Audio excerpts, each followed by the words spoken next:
The Persian Empire was a series of dynasties centered in modern-day Iran that spanned from the 6th century BCE to as recently as 1979.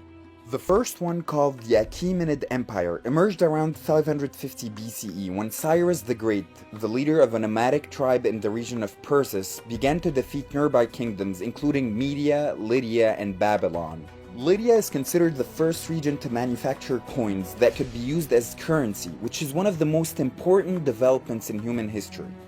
How did Cyrus maintain control over such an enormous area and multi-ethnic population? He was unlike other emperors in that he utilized the strategy of religious and cultural toleration and left the local rulers in place to control the different states of his empire. These policies reduced the chances of rebellion and ensured that the conquered states continued to pay tributes, which Cyrus used to fund public works. Also, in addition to the establishment of a large professional army, the Achaemenids developed the first postal service in history, which allowed efficient communication throughout the empire. Cyrus was probably a follower of Zoroastrianism, one of the world's oldest monotheistic religions, which served as the ancient Persian state religion for more than a millennium until the Muslim conquest. The unique historical features of Zoroastrianism, such as monotheism, messianism, judgment after death, and heaven and hell, may have influenced many other religions. Cyrus' son Cambyses II conquered Egypt and was succeeded by Darius, who grew the Achaemenid Empire to become the largest of the ancient world. He introduced reforms such as standard currency and satraps, provincial governors that he appointed himself to maintain control over smaller regions of the empire. These were linked through a system of impressive highways that allowed for the speedy transmission of information across the empire.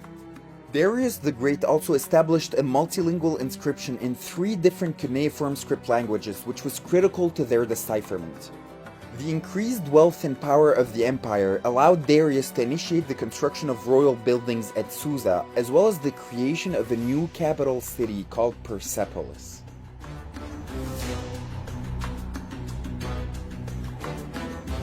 To demonstrate that he was a ruler of a diverse empire, he took the title of King of Kings and was featured as receiving tributaries from different peoples. In 498 BCE, however, the eastern Greek cities revolted against Achaemenid rule and were supported by Athens. Darius crushed them but failed to punish the Athenians at Marathon. Although the enormous army of his son Xerxes defeated the Spartans and was able to sack Athens, the second Persian invasion of Greece ultimately failed. It depleted the empire's funds, led to heavier taxation among its subjects, and marked its decline. After 200 years of existence as a global hub of culture, art, and technology, the Achaemenid dynasty fell to Alexander the Great of Macedon, who was an admirer of Persian civilization and even took on Persian customs. Following his death, one of his generals, Seleucus, gained control of much of the Persian territory. The Iranian elites reclaimed power by the 2nd century BCE under the Parthian Empire, which was the arch-enemy of the Roman Empire and limited its eastward expansion. Frequent civil wars brought an end to it as the Sasanian Empire rose and endured for over 4 centuries. It set out to restore the legacy of the Achaemenid Empire by expanding Iran's dominions and revitalizing Zoroastrianism. Most of its lifespan was, however, overshadowed by the frequent Byzantine-Sasanian wars, which were part of the Roman-Persian Wars. The war-exhausted Persians lost against the Muslim Arabs at the Battle of Al-Qadisiyah, which was a turning point in Iranian history. Although Zoroastrianism gradually declined, many aspects of Persian civilization were absorbed and greatly influenced the new Islamic culture. Iran suffered particularly hard during the late Middle Ages due to many invasions of nomadic tribes, including the Seljuks, Mongols, and Timurids.